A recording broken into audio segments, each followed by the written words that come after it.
Working with Royal Family Kids is not like your typical camp.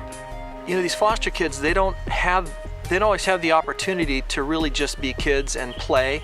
And use their imagination. Yeah, and just, they're not free to just be kids. They don't have anything to their name.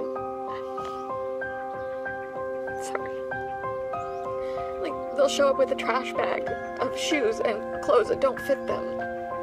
They have nothing. They have no family. I saw where hair had been pulled out of their head. I saw the burn marks. We've had kids here that had cigarette burns on them. We've had kids that have been abused in the worst way you could ever imagine. And I'm very angry with the adults that put them in that position. Being in foster care sometimes builds a lot of anger. I was a biter, and anytime another kid would mess with me or tick me off, you know, I just go grab him and bite him. I had one counselor had to separate me, and I just really wanted to bite, and he actually let me bite his arm instead. A group of incredible people, spend a week with them, providing healing and hope, as well as great memories for a young child. I had a guy, James. He was 11, and nothing sort of appeased him. I said, James, what do you want? What can I do to help you? And I was pretty out of patience by then. He just said, I want my dad to get out of jail. And started crying. And I have, my father actually was an alcoholic. We hugged and we cried together, and we prayed for our fathers together. And as we were walking up to the dining commons, I was complaining to my wife that I did not want to be at a camp for abused children on my birthday. And from behind us, I heard this little guy speak up, and he said, I've never had a birthday. What do you mean you've never had a birthday? I mean, it was so much a given, in my life. I can't fix everything here, but I know for Jason, I can do something. So I ran into town to the Kmart in here, and I got him a watch. And my wife says something just, that literally changed Royal Family forever. She said, I wonder how many other kids here don't experience a birthday party. And we find out none of the kids we took to camp that year had ever had a birthday party. Counselors and staff, they stand around, they're crying because they get it. They understand in those birthday moments that something is severely screwed up with our world. If you've got the innocence of 6, 7, 8, 9, 10, 11-year-old children who've never experienced something that we think this is what it's all about to be a kid. That night, we got back to our cabin and opened her birthday box. And inside was one of those little, the jars of FARP. That it's like the little putty in the jar that makes the farting noise. So I just started kind of playing with it, and she just got the giggles.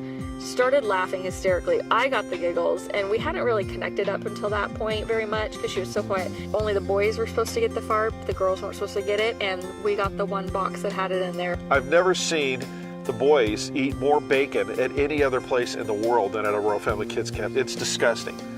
They will pile their plate up with bacon, and they will consume the whole plate. And you say, well, that's dangerous. Yeah, it probably is.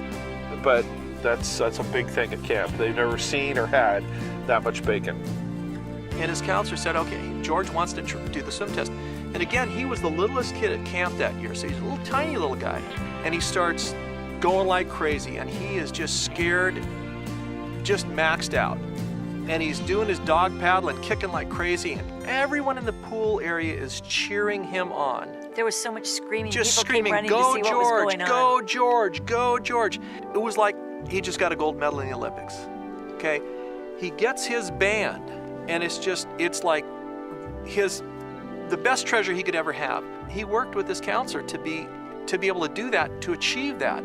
And when everyone was, cheering him and praising him, it was so important to him. And that's kind of like, a lot of these kids don't get that. A lot of kids that come to our camp, they don't get that positive reinforcement. She couldn't read. She hadn't been to school. She wasn't in school. So I would sit there with her each night and read her letters and stuff. And, when I saw her face, like, as I was reading them to her, she's like, that one's from you. And I was like, yep, that one's for me. And she said, can someone else help me? Because I want to write you something.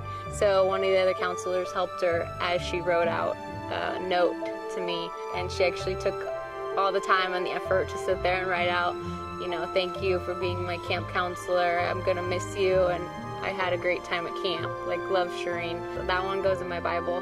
That was a big deal to me. One of my campers asked me, how much do you get paid for this?